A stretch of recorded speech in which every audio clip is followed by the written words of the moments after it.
naramusengeye hashira ukwezi kose mbona indwara adakira. Cyabaye niki? Namubwira okay, jya kureba umubyeyi wanjye TB Joshua. Atega indege aragenda, yagezeyo arakira. Barabonanye gutya physically, aramusengera arakira. Tudakena kure urabona na uyu Yanga usobanura filime, nawe yararwaye kanseri. Buriya umuntu wasengeye Yanga agakira kanseri ni TB Joshua. TB Joshua iyo yigishaga nkanjye wenda nk'umuhungu we umuzi, yahagararaga mu bintu bitatu.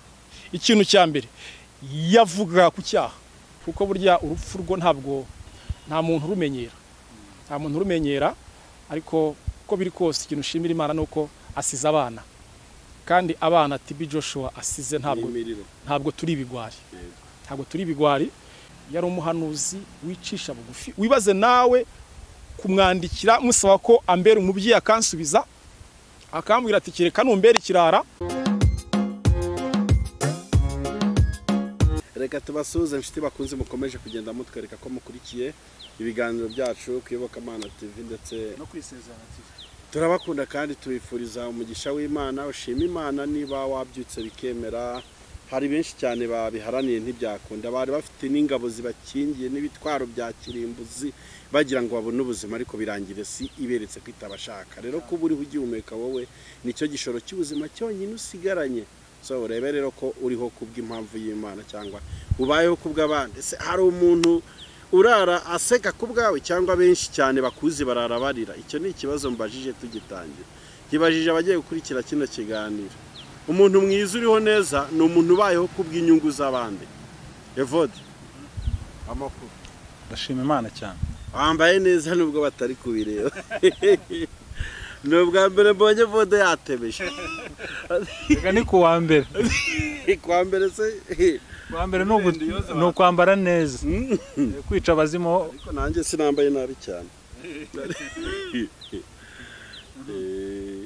Turi kumwe n'umugabo w'Imana, Prophet. Umugabo w'Imana hano. Turakwakiriye ku Shima Imana ngiye kugera hano ku Isezerano TV. No Kuyobokamana TV. Umugisha ukomeye kongera kuboneka hano.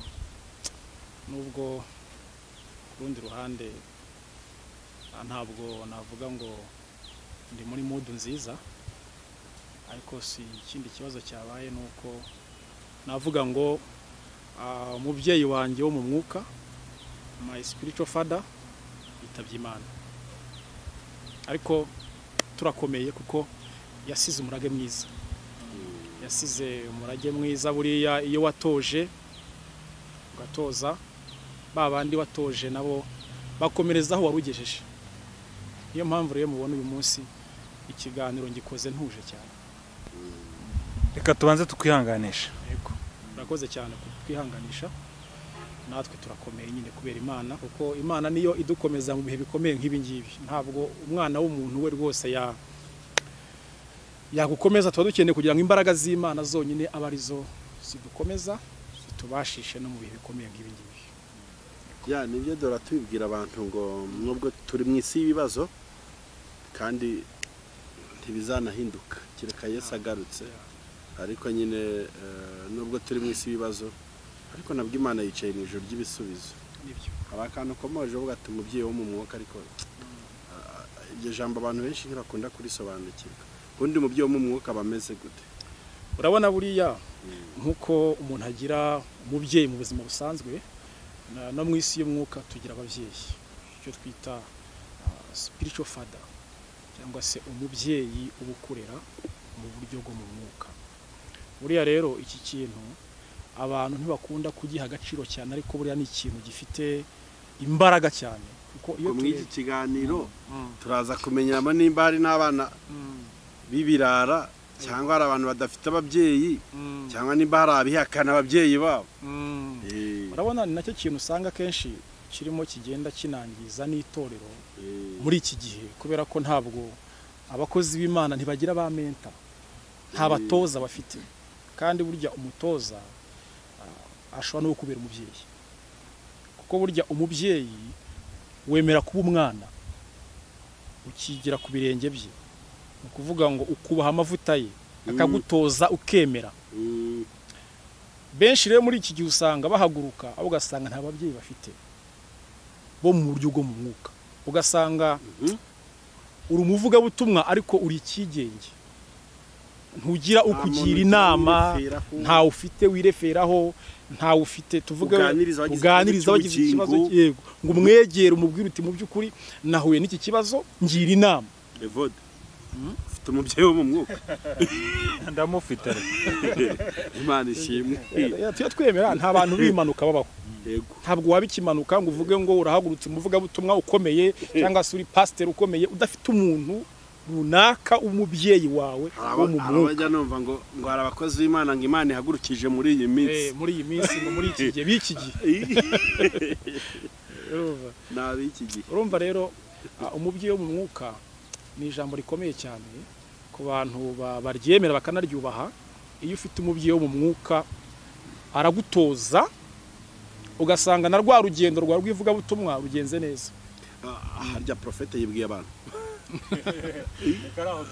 kuko hari umuntu ushobora kuba amubonye bwa mbere tudafatiraho twahise dutangira vuba vuba ariko amazina yanjye niyo nkuru Jean Bosco ariko iry'umuhamagaro ni Profete Bosco ndumva ari ibyo ngibyo yes watangiye rero uvuga twabiciye hejuru nabyo ko wagize wapfushije umubyeyi ninde wapfuye sasa biragoye kuvuga mu mazina yiwe umubyeyi wanjye ariko reka mbivuge kugira ngo abantu babashe kumenya icyabaye ubundi iri zina TB Joshua riri mu magambo ahinnye ariko ndagira ngo ndisobanurire abantu bamenye mu magambo arambuye ubusobanuro bwabyo ubundi TB Joshua amazina ye yitwaga Tremitop Balogam Joshua niyo yari amazina ye hanyuma jewe namenye TB Joshua mu 1998 urukiri muto cyane urumva muri icyo gihe navuga ngo nibwo ijambo TB Joshua cyangwa se izina TB Joshua natangiye kugenda ndyumva ariko icyo gihe kubera ko nari nkiri umwana ntabwo nabifashe uwo mwanya muremure cyane nyuma noneho maze gukizwa nibwo naje noneho gucukumbura cyane shakisha TB Joshua ni muntu ki abyumva urumva ndanze kugira ngo sobanure byinshi cyane uko ni birebire ariko wumve ngo namumenye muri icyo gihe muri uwo mwaka 1998 nibwo namenye izina 98 kandi muri icyo gihe uyu mugabo w'Imana witahiye uyu mubyeyi wanjye witahiye yari mu bihe byiza byivuga butumwa kuko mu bantu bakurikirana amateka babona uburyo muri 90 nibwo TB Joshua yahagurutse mu mbaraga zidasanzwe z'Imana akora ibiterane impande n'impande izina TB Joshua ritangira kumenyekana mu mpande zitandukanye z'isi ariko jewe igihe namumenyeye ni 98 bwumva nari nkiri umwana ariko uko nagiye nkura ndakizwa maze gukizwa noneho nkomeza kugenda nshakisha TB Joshua ni muntu ki icyabaye niki gihe mfite n'abakristo mu rusengero iwanjye nigeze kuba nasengera biranga hari uburwayi bari bafite ko buriya ni byiza kwemerana mu mavuta hari igihe usanga ukabona umuntu arumva ko ari we byose ariko mu by'ukuri hari urwego umuntu aba kurusha hari urwego ushobora kuba waragezeho undi atarageraho nibyo nashaka kubaza mu mwuka habamo ibyiciro habamo amarevo icyabaye niki muri icyo gihe umukristo umwe naramusengeye hashira ukwezi kose mbona indwara adakira icyabaye niki namubwira okay jya kureba umubyeyi wanjye TB Joshua atega indege aragenda yagezeyo arakira barabonanye gutya physically aramusengera arakira tudakenda kure urabona na uyu yanga usobanura filime nawe yararwaye kanseri buriya umuntu wasengeye yanga agakira kanseri TB Joshua urabyumva rero uyu mugabo w'Imana mfite ibintu byinshi namuvugaho kuko byaje kugera igihe musaba ko yambera umubyeyi wo mu mwuka ndamwandikira ndabimusaba aranyemerera arambwira ati ndakwakiriye uhereye uyu munsi nk'umwana wanjye murabyumva. Ni naho hantu mujya mukunda kubona akenshi nkunda gukorera cyane mu mpano z'ubuhanuzi. Uyu mugabo w'Imana TB Joshua ni umugabo navuga ngo nagiye nkuraho amasomo menshi ku bintu birebanye n'ubuhanuzi. Urabyumva kuko ni umugabo ndabyibuka rimwe uyu mugabo yigeze guhangana n'abatinganyi. Ubutinganyi bwamaze gufata indi ntera. TB Joshua arahaguruka aravuga ngo ngiye guhangana n'uyu mwuka w'abatinganyi. Muri icyo gihe icyabaye niki, no mu kwezi kwa kane bigeze gufunga channel ya TB Joshua, barayifunga, YouTube irayihagarika. Nta kindi kintu cyari cyabaye. Ni ukuvuga ngo abashinzwe uburenganzira bw'ikiremwa muntu bari bagiye batanga ibirego kuri YouTube. Baravuga ngo ntitwemera uburyo TB Joshua yahagurukira ubutinganyi. Ngo nabo n'abantu. Ariko mwumve ko uyu mugabo ku bantu batari bamuzi, uyu mugabo yari umuntu w'Imana. TB Joshua iyo yigishaga nkanjye wenda nk'umuhungu we umuzi, wamusabye ko mubera umwana akabinyemerera, reka uyu munsi abakurikiranye Iyobokamana TV na Isezerano TV mumenye ngo TB Joshua witahiye yari muntu ki. TB Joshua iyo yabwirizaga yahagararaga mu bintu bitatu. Ikintu cya mbere yavuga ku cyaha. Ari uzasanga kenshi abavuga ubutumwa benshi ugasanga ibintu by'ibyaha ntibabivugaho, ugasanga bahagaze ku nyigisho za prosperity gusa, ziterambere gusa, imigisha, mubonye za visa, mukiza indwara biki n'ibiki. Ariko TB Joshua yahagararaga akigisha ku cyaha. Ikindi kintu cya kabiri TB Joshua yagiraga impano yo kwizera idasanzwe. agatoza abakristo be. Yari afite urusengero rwitwa Church of All Nations, cyangwa se itorero ryitwa Synagogue Church, ni rwo rusengero rwe. Abakristo be bose bari abantu bamaze kuzamuka mu rundi rwego rwo kwizera Imana mu buryo budasanzwe, kuko inyigisho za TB Joshua yigishaga abakristo cyane abatraininga mu kwizera. Ikindi cya gatatu, TB Joshua yari umuntu ushobora kuba kubwira ngo nimba urwaye sida, nimba urwaye kanseri, abaganga barakubwiye ngo genda utegereze urupfu nta kundi, iyi ndwara urwaye ntabwo wayikira. TB Joshua yakubwiraga ati hejuru ya kanseri, hejuru ya sida urwaye, hari imbaraga z'Imana zibasha kuba zagukiza. Uyu mugabo nagiye mukuraho ubwenge bwinshi. Navuga ngo uko nagiye mukurikira, uko nagiye mwemera nk'umubyeyi wanjye wo mu mwuka. Ndabyibuka rimwe nigeze kwapurika principe ye. Urumva ibi ni ibintu byabaye. Uravuga ati ndavuga uyu muntu w'Imana nimba anyadopse nk'umwana we mu mwuka, sibyo w'Imana, nanjye mwapurike ngere kirenge mu cyapa. Abareka mbigerageze ibi bintu ndebe ko nanjye bikora, ndebe ko navutse koko. Urabyumva ko buriya ibintu nk'ibi ngibi bigenda byandura. Ndababaye ko umubyeyi wanjye TB Joshua, Prophet TB Joshua yitahiye no ku rukuta rwe rwa Facebook. Abantu baza kujyaho bakareba, baraza kubona amagambo handitseho ngo Imana yishubije umuntu wayo. Urabyumva? Yego. Rero muri icyo gihe ndavuga reka napurike, reka nshyire mu bikorwa impano y'Imana mbona muri papa. C'est ça. Ariko byarabaye. Muri icyo gihe mu rusengero hinjira umudamu yitwa Rosa. Yararwaye sida, umugabo we yaramaze kwicwa na sida. Rosa nawe afite ubwandu bwa sida. Muri icyo gihe yari afite ibisebe ku mubiri wose.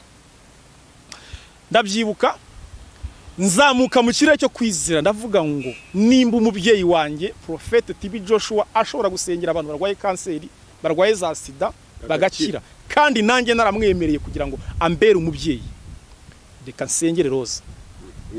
Ndabyibuka mfata agacupa k'amazi, ibi ni ibintu byabaye, agacupa k'amazi ndagasengera, maze ugasengera ngahereza Roza, ndamubwira nti Uwiteka Imana arambwiye ngo Imana igukije sida. Byari ku cyumweru kuwa mbere Roza ajya kwipimisha, asanga sida ntayo yagiye. Izo ni imbaraga z'Imana. Ariko ikintu nakubwira nuko nakomeje kugenda numva Prophet TB Joshua, uyu mubyeyi wanjye witabye Imana, uko nakomeza kugenda numva inyigisho ze, numva ibiganiro agenda atambutsa, numva uburyo afata ibihe byo gusenga, nkamwandikira akansubiza inama ze, nkagenda nzakira, nanjye byagiye bigenda binkuza mu isi yo mu mwuka. Kuvuga ngo umwuka wari umurimo nanjye uragenda uramfata, ugenda uranyandura. Ni kuvuga ngo ndabifata ibyari bimurimo. Navuga ngo nkuko Eliya amaze kuzamurwa yasigiye umwitero Elisa. Ndababaye, ntabwo nishimye, birumvikana, kuko burya urupfu rwo nta muntu urumenyera, ariko uko biri kose ikintu ushimira Imana nuko asize abana, kandi abana TB Joshua asize ntabwo turi ibigwari. Ntabwo turi ibigwari. Kuva igihe cyose namenyeye TB Joshua, nkaza kumusaba ko ambera umubyeyi akabinyemerera, nakomeje kubahiriza inama yagiye ampa zino mu bintu nza kugarukaho ku bantu bajya bakoresha impano z'ubuhanuzi. Buriya TB Joshua, Prophet TB Joshua yari umuhanuzi utandukanye n'abandi. Kubwiye mpamvu, Prophet TB Joshua yari umuhanuzi wicisha bugufi. Yari afite ikintu cyo kuba hambo cyane. Nubwo Imana yari yaramuzamuye ku rundi rwego, kuko yari mu baherwe, nkoresheje ijambo, yari umuherwe TB Joshua. Amafaranga yari afite yamwemeraga kuba yakwitwara nk'umuntu wageze ku rundi rwego. Ariko TB Joshua, ku bantu bakurikirana baraza kubireba, yari umuntu wicisha make, uca bugufi. Wibaze nawe kumwandikira musaba ko ambera umubyeyi akansubiza, akambwira ati kereka numbera ikirara, ariko genda kwakiriye, nda kwa dobse, kandi inama zanjye uzazubahirize zizakugeza kuri. Ku bantu bareba ku TV yari afite na chaîne ica hano mu Rwanda yitwa Emmanuel TV, barayizi mu Rwanda inaho icaho. Emmanuel TV nayo ni televiziyo yiyobokamana ya TB Joshua. Ukuvuga ngo rero TB Joshua yari afite karite nk'umuhanuzi wicisha bugufi. Guca bugufi kwa TB Joshua byagiye bituma Imana imukoresha iby'ubutwari. Ari nayo mpamvu ngira inama cyane abahanuzi bagenzi banjye, mbabwira ngo muri uwo muhamagaro Imana yabahamagariye wo gutanga message nk'abahanuzi, mwige iki kintu cyo guca bugufi, kuko ni bimwe mu bintu nagiye nigira kuri uyu mubyeyi wanjye TB Joshua witahiye, witabye Imana, impano yo guca bugufi. Hari igihe usanga ukajya ukabona umuntu yiremereje, yigize igihangange, yigize umuntu ukomeye, ariko mu by'ukuri ijambo ry'Imana riravuga ngo umuntu nankorera data azamuha icyubahiro. Ibintu byo rwose byo kwiremereza ntabwo byabaga muri TB Joshua. Kandi yararemereye. Oya, yarageze ku rundi rwego. Amafaranga yari afite mukozi w'Imana. Yari afite amafaranga, yari afite impano z'Imana. C'est ça. TB Joshua, Prophet TB Joshua yarageze ku rwego abanyapolitike bakomeye, abaperezida bakomeye bajyaga bagenda bagapfukama bakavuga ngo dusabira umugisha w'Imana. Tubwire iki Imana ivuga mu bihe biri imbere. Prophet TB Joshua urumva agenda amuvuga nk'umuntu umuzi, kuko urumva yaranyakiriye nk'umwana we. Niwe wahanuye Covid kwizaba muri 2020.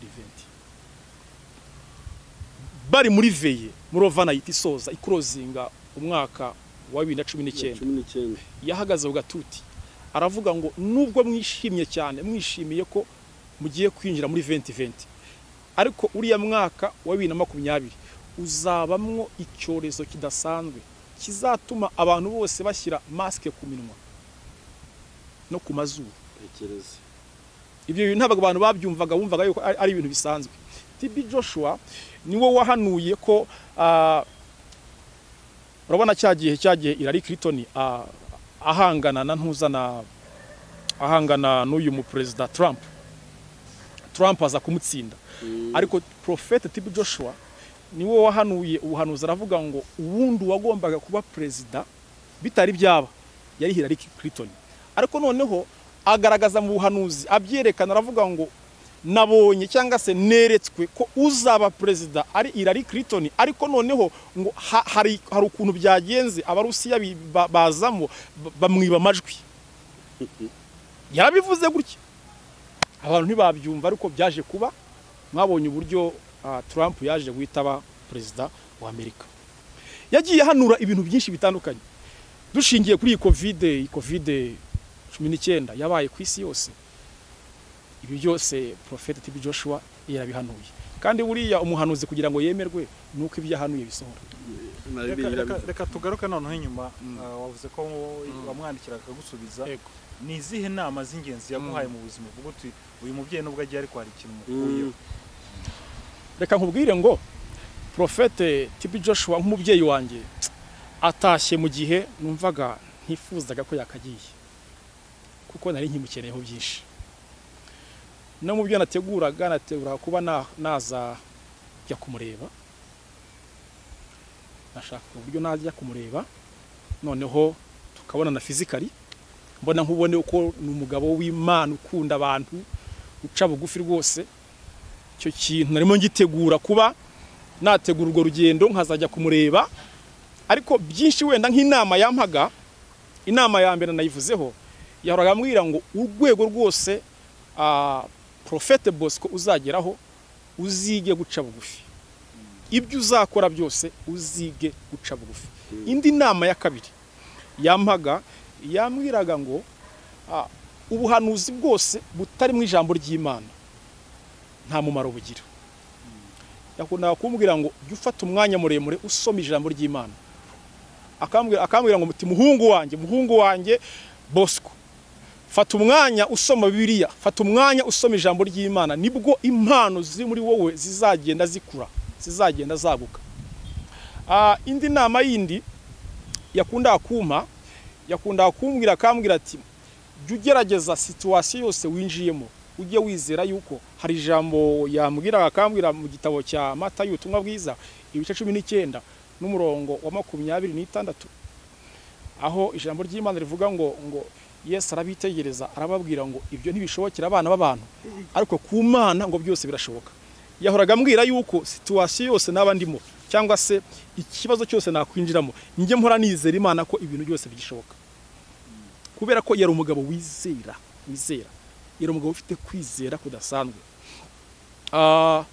inama zo ni nyinshi pe kuko yari umugabo navuga ngo wo kwigiraho ibintu byinshi bitandukanye ariko muri bike yambwiraga ibyo bitatu guca bugufi ikindi gusoma ijambo ry'Imana nizera Imana ko ibintu byose bishoboka ntabwo yacikaga intege uriya mugabo wumve ngo muri icyo gihe uyu mubyeyi wanjye Prophet TB Joshua witahiye yahanganye navuga ngo abatinganyi barahaguruka baravuga bati ntitwemere uburyo kuko muri icyo gihe yatambutse kuri YouTube arimo yigisha abwiriza arimo yirukana imyuka mibi y'ubutinganyi yari muri abo batinganyi noneho abatinganyi bandi barabibonye baravuga bati tugiye kumuhagurukira tumurwanye impande n'impande ariko ntiyacitse intege ko yari umugabo utemera ubutinganyi yari umugabo ukunda gushishikariza abantu kuva mu byaha bakizera umwami Yesu ikindi cya gatatu yari umugabo ukunda gusengera abantu cyane ejo bundi bakoze icyegeranyo muri Nigeria baravuga ngo nubwo muri Nigeria haza umubare munini w'abakerarugendo baje gusura Nigeria ariko ngo mu bantu barindwi cyangwa se mu bintu birindwi abantu bakomoka mu bindi bihugu baje kureba ngo harimo TB Joshua kugira ngo abahe message y'Imana TB Joshua yari yararenze kuba umuhanuzi muri Nigeria ahubwo yarabaye umuhanuzi w'isi murabona ejo bundi ikibazo cyabaye muri India mu Buhinde mwabonye uburyo covid noneho yabaye nyinshi cyane mu Buhinde, barwaye bararwara bararemba cyane, atarataha Imana itaramwisubiza, yashyizeho porogaramu ejo bundi yo gusenyera abantu bafite covid-19 mu Buhinde, barakize. Umubare munini cyane wo bari barwaye mu bitaro barakira. Ni ibintu byinshi cyane uyu mugabo w'Imana agiye imukoresha. Gusa ikintu kitubabaje nuko agiye akiri muto, atashye afite imyaka 57, imyaka mike cyane, ariko ku rundi ruhande navuga ngo umurimo we yarawukoze kandi ahagarukirije. Inama jewe yampaye nzazubahiriza kandi icyo nifuza nuko aho yaragejeje nanjye nakomereza aho ngaho. Umva ari byo ngibyo. Prophet Bosco, ngira ngo turi kwerekeza ku musozo w'ikiganiro cyacu, ariko mbere yuko tujyaho uvuga iki ku bantu badashaka kugira ababyeyi mu mwuka? Niye message donc bakora hari uko nabanzi njya numva bavuga ngo nabanzi ku giti cyabo, wenda sinze aba pastor uko icyo gihe babyita, nimba ari bamwe bita bavuga ubutumwa bushake simbizi, ariko se uvuga iki ku bantu noneho usanga bashaka gukora uburyo buri private, batagira abantu bagisha inama gutyo nkuko wafashe TB Joshua ukamujya reference yawe atumbe hafi, nkamwandikira nkamusaba ko yambera umubyeyi, arabinyemerera ati mwana wanjye ndakwakiriye. Ikibazo ngo bajiro kikaba gifite na suke igira uti ese nyuma y'urupfu rwa papa wawe buriya wubahaga, se hari undi ubonera mu ndorerwamo yawe uzamusimbura? niba ari ukongera kuvukira ahandi sinzi wenda ukuntu nabyita. Reka rero nkubwire Kemu, ibi bintu buriya ibintu nk'ibi ngibi ntago bisaba kubihubukira, kuko buriya hari igihe ujya mu biganza bitari byiza, hari igihe ushobora kujya mu maboko mabi ukadumutwa nabi. Hari igihe ujya mu maboko atari meza, ayo maboko ugiyemo rero ibyo biganza ugiyemo ugasanga bikugizeho ingaruka. Niyo mpamvu rero no guhitamo umuntu cyane kuko urabona buriya kugira ngo uyu dadi wanjye Prophet TB Joshua witahiye, kugira ngo muhitemo cyangwa se mutoranye, ntabwo ari ibintu byapfuye kuza gutyo, ni ibintu nafatiye umwanya mbitekerezaho, sibyo? Kuko ababyeyi bo ni benshi, sibyo? Ariko Pastor Claude yakwera umubyeyi mwiza buryo. yewe Okay, baretse kuziganya mu kiganiro. Yewe. No kuvuga ngo rero wenda ikibazo warumbajije uburyo nagisubiza ntabwo nzahita mbihubukira, oya, nzayifatira umwanya ufatika, bitekerezeho nanabisengere, numve icy'Imana inyobora, kuko n'inama yampaye zirahagije rwose. Ntabwo kano kanya ara kuvuga ngo mpite nihuta mvuge ngo uyu nguyu niwe ugomba kuhita mbere umubyeyi, oya, ni ibintu si byo guhubukira rwose, kuko nawe mutoranya ntabwo nahubutse, byansabye umwanya muremure kugira ngo mbanze mbitekerezeho. Hari ikintu yarakubajije cy'abantu badashaka kugira abantu bati reka ntangiye message ku bantu batifuza ko mwagira ababyeyi bo mu mwuka, mukumva mwarigize ibyigenge, mukumva mwakwiyobora, mukumva ko mushoboye ibintu byose. Hari abantu bumva ko ivuga butumwa ari bo barishoboye bonyine, batagisha inama, ugahaguruka uri umuhanuzi ukumva ko ari we kirangirire, ariko mu by'ukuri inama natanga ni yingiye. Nubona Imana igukoresha, tuvuga uri umuhanuzi, uzamenye ngo hejuru yawe hari undi muhanuzi hari. Niyo mpamvu burya iyo ufite umubyeyi, hari ukuntu burya umubyeyi ugenda uzamura intugu, ugenda wumva umaze gukomera, umaze kugira ku rundi rwego, umubyeyi akavuga ati mwana wanjye rero cisha make, mwana wanjye cisha make, genda gutya, nyura muri iyi nzira. Nicyo kintu nakundiraga cyane uyu mubyeyi wanjye, dadi wanjye witahiye Prophet TB Joshua. Akenshi iyo namwandikiraga musaba ubujyanama, musaba inama, icyo yambwiraga ati mwana wanjye icyo uzakora cyose, uko Imana izagenda ikuzamura, uko Imana izagenda igushyiramo impano zayo zitandukanye, uzige iri banga ryo guca bugufi, kurange nibwo uzagera ku bintu byinshi. kandi kuva guhera igihe numviye inama ze nagiye mbona ukuboko kwiza kw'Imana ku buzima bwanjye. Ndumva ari ibyo ngibyo. Reka dusoze tubwira abantu bose bakundaga TB Joshua tubabwira ngo mwihangane. Mwisi niko bimera buriya Imana yamukunze kuturusha. Tujya ngo noneho turi kumwe na Prophet Bosco ariko afite umurongo akoreraho ibiganiro byo byinshi bigiye bitandukanye cyane mu mpano idasanzwe yo gusobanura inzozi. Sinzi nimba nayirimo zo wakuye kuri TB Joshua. Yego. Inzozi zawe rwose abantu bakomeje gusobanukirwa ibintu byinshi batari bazi. Reka nkubwire Bikemu. Bari ibiganiro byinshi bitandukanye. Bikemu reka nkubwire. Yesu arakiza ati. Prophet TB Joshua yari umubyeyi nemera. Wumve ngo nahungabanye. Nahungabanye pe. Nahungabanye kubyakira byamvunnye, kubyakira byangoye, kumva urupfu rwe ko buriya sinanabivuzeho n'uburyo yatashye nk'umukiranutsi. Kuwa gatandatu yakoze iteraniro. Ahamagara abantu aravuga tugiye mu materaniro bakora iteraniro live ryaciyeho. Abantu bakurikirana iyi TV yitwa Emmanuel TV ya TB Joshua barabibonye. Akora iteraniro ararisoza, amaze kurisoza aravuga ngo bantu nimutahe mu mago yanyu. Nawe arataha. Nyuma yo gutaha nibwo twumvise inkuru ngo yapfuye. Yitabye Imana. Ibaze kwitaba Imana uvuye mu iteraniro. Upfu rwiza. Kubyakira rero nkimara kumva inkuru ko yatashye yitabye Imana byangoye kubyakira, ariko nta kundi nyine buri muntu wese agira igihe cye. Buri muntu wese agira igihe cye. Abantu mwese mwakundaga Prophet TB Joshua dadi wanjye mwihangane. Ndabizi yuko yari afite abana benshi. Ntabwo ari giye mwana gusa yari afite. Yari afite abana benshi muri buri bihugu. Mu Burundi bafiteyo, Uganda bafiteyo, Kenya bafiteyo, Zambia bafiteyo, mu Buholandi no mu bihugu by'Ubura, ahantu hose afite abana. Je ndavuga nk'umwana we hano mu Rwanda. Mvuze nk'umwana we hano mu Rwanda kuko namusabye ko ambera umubyeyi arabinyemerera. Rwose bantu mwese mwakundaga Prophet TB Joshua mwihangane mukomere, Imana ibakomeze kuko nanjye murabona yuko Imana irimo yagenda imbaraga, gusa mu mwanya washize kubyakira byari byamvuriye cyane. Rero Imana ibaho umugisha cyane.